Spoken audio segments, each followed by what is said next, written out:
ఈ చంద్రబాబు నాయుడు గారి 27 నెలల పరిపాలనలో ఈరోజు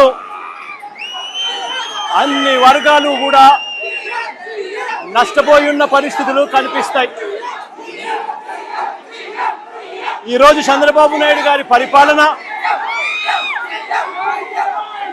ఏం జరుగుతూ ఉంది అనంటే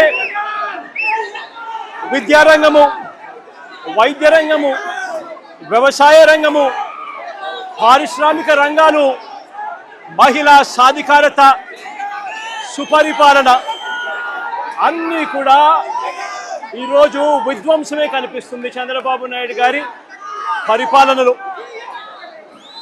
చంద్రబాబు నాయుడు గారి పరిపాలనలో పొద్దుట లేచినప్పటి నుంచి మనకు కనిపించేది ఏమిటి అని అంటే, ఎవరైనా ఈ పాలన మీద చంద్రబాబు నాయుడు గారితో అన్యాయం అయిపోయిన పరిస్థితులను ఎవరైనా ప్రశ్నిస్తే పొద్దుట లేచినప్పటి నుంచి అక్రమ కేసులు, అక్రమ అరెస్టులు, ఇవి మాత్రమే చంద్రబాబు నాయుడు గారి పరిపాలనలో మనకు కనిపిస్తాయి. నేను అడుగుతా ఉన్నా, ఈరోజు ఈ వెన్నుపోటు పార్టీ వల్ల, చంద్రబాబు నాయుడు గారి పార్టీ అంటే వెన్నుపోటు పార్టీ, ఈ వెన్నుపోటు పార్టీ వల్ల రాష్ట్రానికి, ప్రజలకు బాధ తప్ప ఇక ఏదైనా కానీ మిగిలిందా అని అడుగుతా ఉన్నాను. రాష్ట్రంలో ఇవాళ వ్యవసాయ రంగాన్ని తీసుకోండి. 67% జనాభా వ్యవసాయం మీద ఆధారపడి ఉన్న నేపథ్యంలో ఈ 26 నెలలుగా కనీసం ఏ ఒక్క పంటకైనా కూడా గిట్టుబాటు ధరలు వచ్చాయా అని అడుగుతా ఉన్నాను.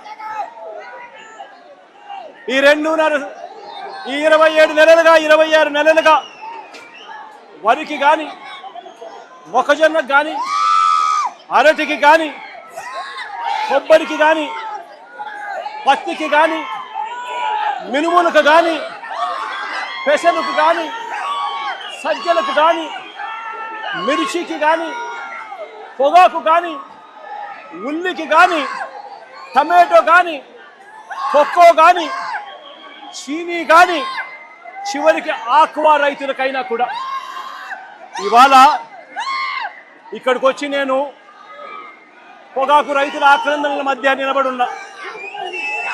ఈ పొగాకు రైతులకు సంబంధించిన పంటను తీసుకున్నా. ఇవాళ కనిపిస్తున్నది ఏమిటి అని అంటే సంక్షోభమే. రైతులు ఇవాళ రోడ్డును పడి ఉన్న పరిస్థితులు కనిపిస్తూ ఉన్నాయి.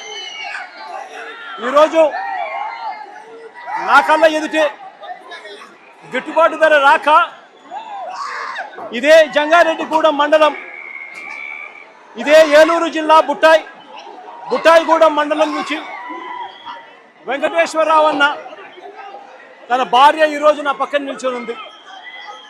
ఆ అన్నకు 2 భార్యలు ఉన్నాయి, 10 ఎకరాల సాగు. గిట్టుబాటు ధర రాక, పంట అమ్ముకునే పరిస్థితి లేక ఆత్మహత్య చేసుకున్న పరిస్థితి నా కళ్ళెదురే కనిపిస్తూ ఉంది.